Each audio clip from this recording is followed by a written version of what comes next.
Bienvenue à toutes et à tous dans cette nouvelle vidéo et aujourd'hui on se retrouve pour un nouveau concept de vidéo. C'est la première fois que je vais faire ça sur cette chaîne, donc j'espère que c'est un contenu qui va plaire à tout le monde. Parce que dans cette vidéo je vais réagir à un podcast dans lequel Undertaker a été invité. Et dans ce podcast il parle de plein de choses. Il parle de sa carrière de manière générale, mais aussi des conseils qu'il partage et c'est sur cet aspect là qu'on va se pencher. Qu'on soit catcheur débutant, catcheur intermédiaire ou catcheur avancé, recevoir des conseils d'une telle légende qu'est Undertaker, ça ne peut que être bénéfique pour notre carrière. Évidemment, vu que c'est un podcast avec Undertaker, tu t'imagines bien que c'est en anglais, mais ne t'inquiète pas, j'ai pris le temps de traduire ce qu'il va dire, comme ça c'est un contenu qui va être accessible pour tous les francophones. Et on va sans plus attendre commencer avec le premier conseil que l'Undertaker va partager. Et pour te remettre dans le contexte, donc c'est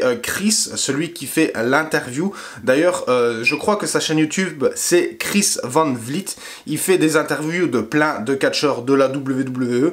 Et là, donc, pour cette interview, il a mentionné le fait que le meilleur conseil que Baron Corbin avait reçu de la part de l'Undertaker, c'était de protéger son finisher. Et tu as donc justement Undertaker qui a réagi à ça, et c'est ce qu'on va voir ensemble pour voir quels sont les bons conseils qu'on pourrait en tirer.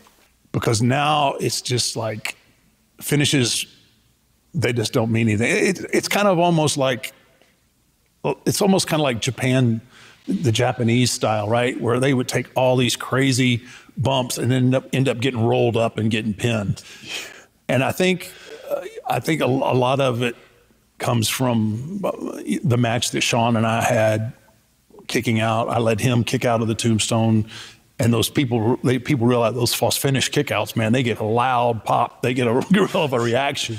So it's become kind of the common thing now is to let people kick out of your finish. It's evolution, but I mean, you look back to Jake the Snake giving somebody a DDT. You might see 3 DDTs in a match now. Yeah. Super kicks. How many super kicks do you see? I mean, you'll see 12 super kicks in one match. But they're not the sweet chin music. His leg had a spring in it to give it, but... Alors ça, c'est un sujet méga intéressant parce que malheureusement, de nos jours, les finishers ont tendance à perdre un petit peu de leur saveur. Parce que maintenant, se dégager d'un finisher, c'est devenu quelque chose d'assez commun. Et comme le porte si bien son nom, un finisher, c'est censé terminer un combat. Un parfait exemple ici qu'il a mentionné avec le DDT de Jake Roberts et le switch-in music de Shawn Michaels, c'était leur finish de l'époque. Et quand ils arrivaient à porter leur finish, la plupart du temps, le combat était terminé. Et ces mêmes prises-là, qui étaient des finishers à l'époque, aujourd'hui, elles sont utilisées comme si, on va dire, c'était des cordes à linge ou une prise que tu pourrais faire en début d'un combat. Alors, bien évidemment, il y a eu des exceptions, comme par exemple, ici dans le podcast, Undertaker mentionne le fait que c'est déjà arrivé entre lui et Shawn Michaels qui se dégage du tombstone. Mais c'était extrêmement rare, ça arrivait seulement dans les plus gros événements de l'année, genre WrestleMania, et il y avait une histoire derrière. Et dans certains cas, ça peut se justifier. Par rapport à son explication, je pense ce qu'il essaye de dire, c'est que ça peut arriver à certains moments exceptionnels. Par exemple, quand il y a des gros événements, quand il y a une grosse rivalité ou quand il y a une histoire en particulier derrière les deux catcheurs, mais pas à chaque combat et à chaque show. Parce qu'au bout d'un moment, à force que ce soit une chose récurrente, l'intérêt d'avoir un finisher perd tout son sens. Je vais relancer le podcast parce qu'il y a une deuxième partie concernant ce sujet. That was kind of what I was trying to tell. Get something. Yeah. Whatever it is, what's your number one, right? What's your number one? I said, protect it. Now come up with a number 2 that you can be a little more judicious and let somebody use that to kick out if you need it. So what were you okay with people kicking out of? I was kicking out of, the choke slam. I was okay with that. I used obviously Hell's Gate. That was kind of added late in my career. Yeah. Just different options. That was, I added Hell's Gate in there just because I was getting so beat up. Like when I worked with the really big guys, I couldn't pick them up and throw them around like I used to.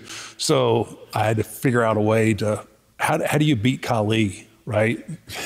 You choke him out, so that was just kind of self-preservation, figuring out different ways to beat different guys instead of risking giving them a bad tombstone. Ici, il a mentionné d'avoir ton finisher principal et le fait de le protéger à tout prix, mais par contre, tu peux avoir un finisher secondaire que tu vas éventuellement laisser les personnes se dégager de ce finisher.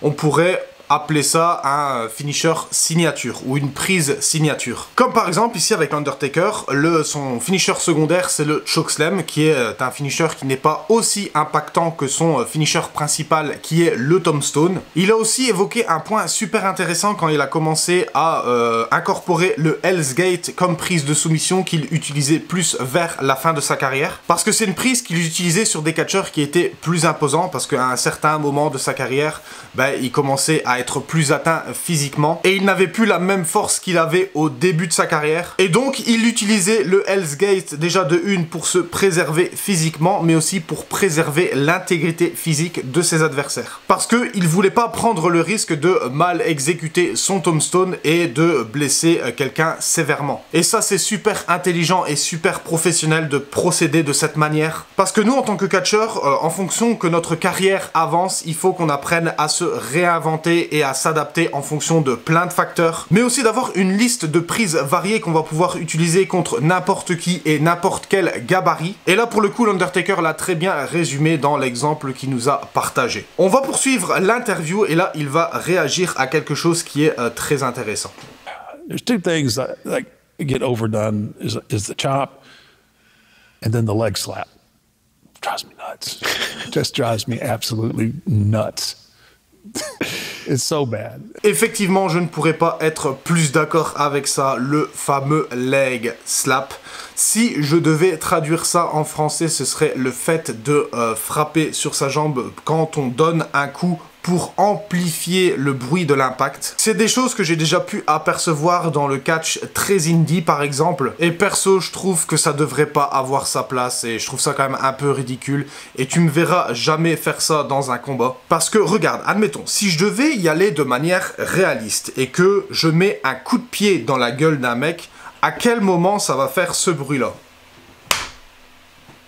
À aucun moment ça fait ce bruit là. Quand tu donnes un coup, un vrai coup dans la gueule de quelqu'un, ça fait pas de bruit. Ou alors c'est quelque chose de très silencieux. Et pire encore, j'ai déjà vu ça aussi avec un coup de boule. Le mec il met un coup de boule et il fait ce bruit là en même temps. Ça n'a aucun sens. Mais encore même, à la limite, si je devais aller, disons ouvrir mon esprit un peu plus, je pourrais peut-être éventuellement l'accepter si c'était extrêmement rarement ou si c'était pour le faire à un coup en particulier pour lui donner un petit peu plus d'impact. Mais le problème ici, comme Undertaker le précise, c'est que c'est devenu des choses qui sont surfaites et qu'on voit dans tous les combats, dans tous les shows. Et le fait de voir ça dans tous les combats, ça devient juste une habitude et ça ne rend pas le truc unique et spécial. On va maintenant pouvoir poursuivre la suite de ce podcast. Kaiser too. I like Kaiser. Yeah. I mean, he's gonna be a great villainous type heel.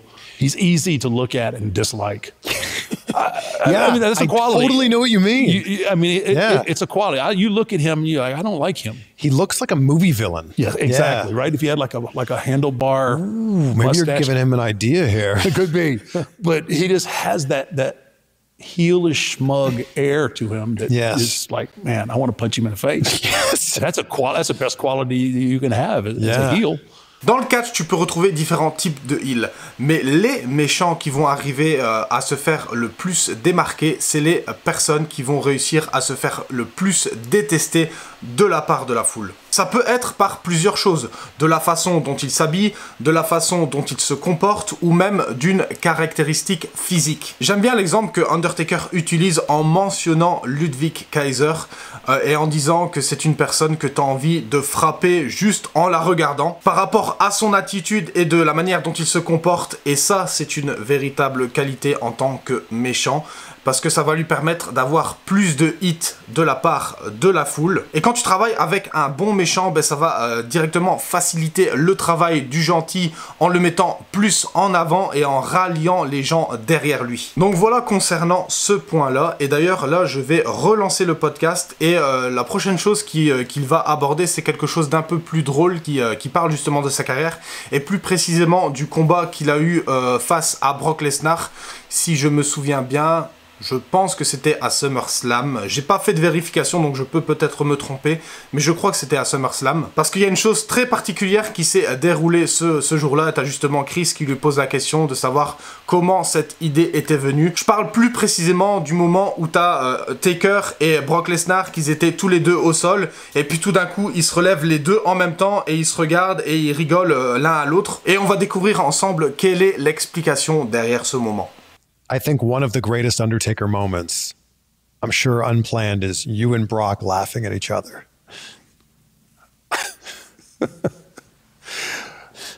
That was Brock.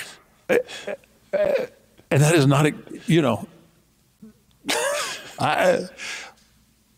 he kind of, so we talked a little bit about that match, and he ran it by me, but I don't think I was paying enough attention to what he really wanted to do. So when he did it, I was almost taken back a little bit, like, freaking hell you laughing at? And then it kind of dawned on me what he was doing. And then I laughed back at him, and it's become kind of an iconic deal. But yeah, I don't know that I would have, if I'd have been paying close enough attention, I probably might have said, I don't know if I want to do that. But the way it worked out fine. It's such a good moment. What's the way you're laughing at him that makes it so funny? Well, yeah, I'm laughing at him because I'm mocking him laughing at me. Yeah. That's the whole deal. Is you laughing now? Ha ha ha! Bad things are about to happen here. Pour les personnes qui se demandaient pourquoi ce moment s'est produit, ben vous avez votre réponse maintenant. Et c'est ça que j'aime dans le catch, parce que tu peux t'attendre à tout et tu peux être surpris à n'importe quel moment, que ce soit positivement ou négativement. Et c'est ça le but, parce qu'on veut pas que les gens ressortent d'un show avec un avis indifférent et qui sont juste là, ouais, ok, c'était bien. Que ce soit la tristesse, la colère ou la joie, le but c'est de faire provoquer des émotions à l'audience, et je suis sûr que ce soir-là, ils ont fait réagir du monde. On va passer maintenant à la prochaine séquence. Jake taught me a long time ago that the match starts as soon as your music and your entrance starts. That's when your match starts. And I always took that to heart, and it makes sense. Yeah. You're already setting the table, Yeah. for what's about to happen. Effectivement, je ne pourrais pas être plus d'accord avec ça, parce que dès que tu passes le rideau pour faire ton entrée, il faut que tu fasses comprendre aux gens que tu es prêt pour le combat. Et ça va se traduire par différents comportements, par exemple, de la manière dont tu te déplaces avec détermination, ou bien même par les expressions du visage. Et moi, personnellement, mon combat commence même quelques minutes avant que ma musique retentit pour faire mon entrée, parce que c'est dans ce genre de moment que je commence à rentrer dans mon personnage. Et une fois que je commence à rentrer dans mon personnage, pour moi, le combat a déjà commencé. C'est par ce dernier conseil que ça va nous mener à la conclusion de cette vidéo. J'ai pris quelques parties de l'interview, mais évidemment, il y a plus de sujets qui ont été abordés, notamment des sujets qui sont reliés à sa carrière. Si jamais ça t'intéresse de visionner le podcast dans sa globalité, je vais te mettre le lien dans la description. Moi ici, mon but, c'était de te partager ses conseils et les différents points de vue qu'il a sur le catch. Et en parallèle de ça, Undertaker a aussi son propre podcast qui s'appelle 6 Feet Under. Je pourrais peut-être éventuellement faire une autre vidéo qui est un petit peu similaire à celle-ci, dans laquelle je réagis à certains sujets qu'il aborde dans son podcast. Et d'ailleurs, tant que j'y suis, je vais aussi te mettre le lien de son podcast dans la description. L'idée avec ce genre de contenu, c'est de pouvoir comprendre la vision du catch de telles légendes comme lui, comme l'Undertaker, et d'autres personnes qui ont tout accompli dans cette discipline. Parce que ça va nous permettre de mieux comprendre le catch et de pouvoir appliquer ce genre de conseils qui vont peut-être éventuellement pouvoir nous aider dans notre carrière de catcheur. D'ailleurs, je suis vraiment curieux d'avoir ton retour en bas dans les commentaires de ce nouveau format. Cette première vidéo, on va dire que c'était un format test, et si je vois que j'ai des bons retours, je vais probablement faire d'autres épisodes à l'avenir. Si tu veux supporter cette chaîne, la meilleure chose que tu puisses faire, c'est de tout simplement liker, partager et t'abonner. Et quant à moi, je vais te retrouver dans une prochaine vidéo.